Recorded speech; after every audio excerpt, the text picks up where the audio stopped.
Hello, everyone. Welcome to International Business course. I'm very happy to be your instructor, to be here with you, to help you grow and better understand very important international business concepts, to better understand this world, because this is where we live right now. So I'm going to answer the questions that I ask you in discussion one about introduction and expectations. The first question is, where are you from? If you did not read my bio, faculty bio, in the course shell, I will tell you that I'm from former Soviet Union. I was born in Kyrgyzstan. Kyrgyzstan is located in Central Asia, close to China, actually bordering China, close to bordering um, Kazakhstan, Uzbekistan, Tajikistan. So my father was Kyrgyz, the local person from that area. Kyrgyz people are semi-nomadic society, and I have million stories about, cultural differences between Slavic people, because my mom is Ukrainian. She's from Ukraine.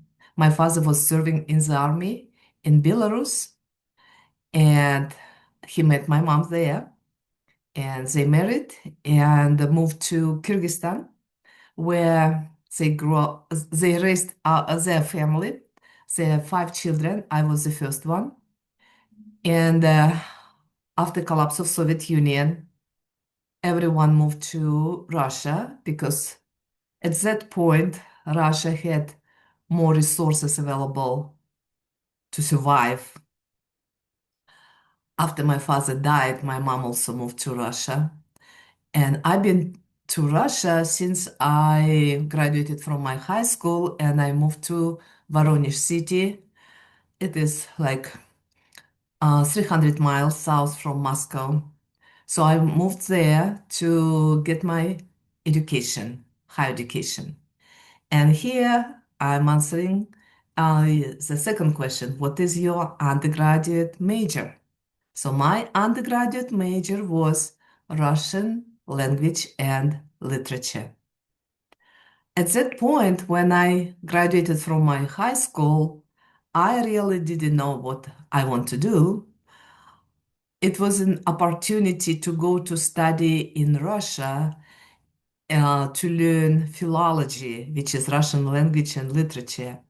And I took that opportunity and became a university instructor for international students. In Voronezh, as a university, I taught international students from Africa, Asia, Latin America. It was before the collapse of Soviet Union. So I taught those students Russian language. So students came to former Soviet Union to study, to get their higher education degree, and they're supposed to go back home.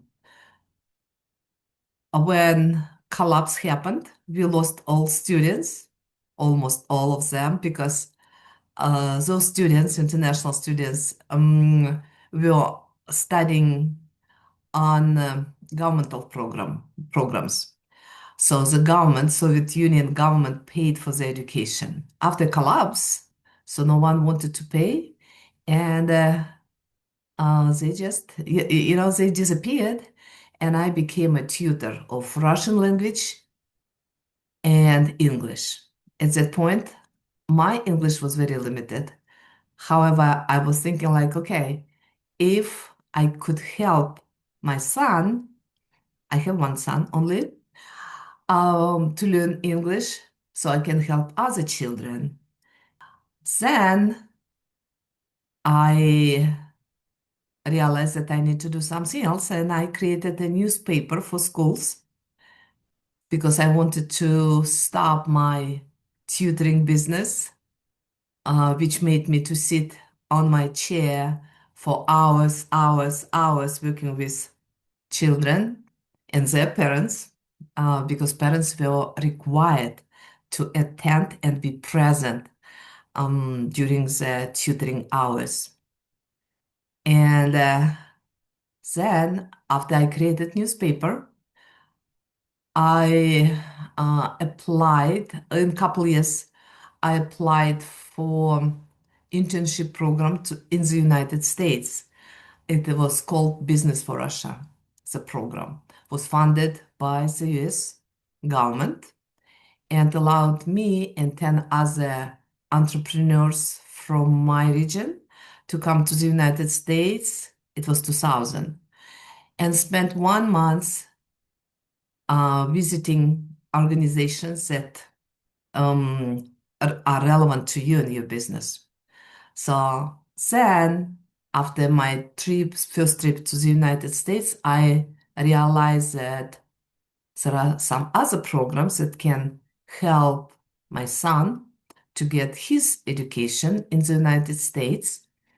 And I started working on with different foundations, and I became very successful in developing. um, it was called social active schools, social active schools for regions. It is kind of concept of community schools here in the United States, where community is getting involved into school activities, helping children to feel safe in their community and be successful. So when businesses, nonprofits, and different agencies work together, parents and community leaders work together to help children. So wonderful idea. And I got a grant to come to this country, to the United States in 2004 for 4 months program. It was independent research program in Michigan, in Flint, where community school idea has started. Then I got another grant to study at any university in the world. Of course, my English was limited, very limited. It is still limited, of course. But at that time, my language was limited. My networking was very small. However, I found Eastern Michigan University through personal connections, and I transferred my grant to study in Moscow, which was I supposed to study, and I didn't want, to Eastern Michigan. And at the same time, the same year, my son got his grant for exchange program to be a student with business school at Grand Valley State University in Michigan. So then, after 1 year of my education in a master's degree program in educational leadership, I realized that 1 more year and I should be gone. So it is kind of weird because the first year I spent just, reading texts, translating, trying to understand different concept, different culture, different from my culture. I was 42 at that time. And I realized that I want to stay longer, so I applied for a PhD program. I got my PhD in 2013, and by that time I was eligible for immigration to this country, and I started teaching courses for business school at Eastern Michigan University, for School of Education at Eastern Michigan University. Then Spring Arbor University in Michigan hired me as a full-time faculty to teach international business, statistics, and research courses for MBA students. During the COVID time, I lost my job. And I realized that I don't want or I cannot actually go back to the same career because I had already my mom immigrated here to this country and I needed to take care of her. So I found several universities to teach online as adjunct faculty, and one of the universities was Pittsburg State University. Since that time, I don't remember, it was probably 2021, I had been teaching for Pittsburg State University international business and international marketing courses. So this is how I answered to a third question. What is your current occupation? So my current occupation is adjunct instructor for 3 universities. Uh, Share 3 random facts about yourself. Here, I would like to share something that people may not know about me. Because I teach online, I have some flexibility. I'm saying some flexibility because I still provide care for my mom. She is right now in Detroit area, staying in adult foster care house with other Russian speaking people because my mom does not speak any English. So I cannot travel for a long time, but my husband mm, uh, dreamed throughout his career, entire life, about how Sid travels. If you don't know, maybe you know, house sitting is about providing services to those people who have pets or may not have any pets, but they want someone to stay at their home while they're away for vacation, for their tourist trip, conferences, workshops, whatever reasons make people to travel. As house sitters, we travel to many times to Florida, California, here in Michigan during summertime on the lake. Of course, we choose some places that are pleasant to explore and enjoy. Besides the United States, we've been to Panama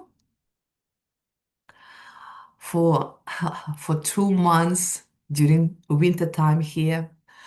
We traveled to Switzerland for 5 weeks. Last, not last, 2 years ago, 2 years ago in March, in April, mostly April. Uh, we've been to Australia just recently, came back and got some virus somewhere on the plane, I guess. I still have some, congestion in my chest. This is what I enjoy doing. Another fact about me, like yesterday, my friends, my girlfriends, my husband and I had like a painting activity. So we enjoyed this activity. I will post some pictures from yesterday. One more fact about myself. Yeah, you may assume that my son, because he studied here in the United States, maybe here, he is in Russia. He has his own business, and everyone knows what is going on in Russia and Ukraine. Voronezh city is very close to Ukrainian border, and of course, it creates a lot of worries for me, for my son, and my brothers. What is going on is just terrible thing over there. And, you know, what I can do, just pray praying for peace, for conflict resolution. And the last question, what are your expectations for this international business course? My expectations for you as a student, as my students, include that you do your work on time, you do quality of work, you demonstrate engagement and curiosity. International business concepts are very interesting. They allow us to widen our perspectives, to gain more understanding about different cultures, different countries, and different major and minor things that may not be obvious for regular people. You probably know, if you don't, you should know that most businesses that fail internationally, they fail because they don't understand the culture of the country where they operate. So, again, my expectations for us, for all of us, to enjoy our learning experience in this course, enjoy collaboration, interaction, and growing together.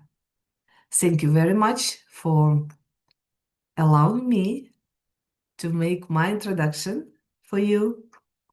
I'm looking forward for our work together.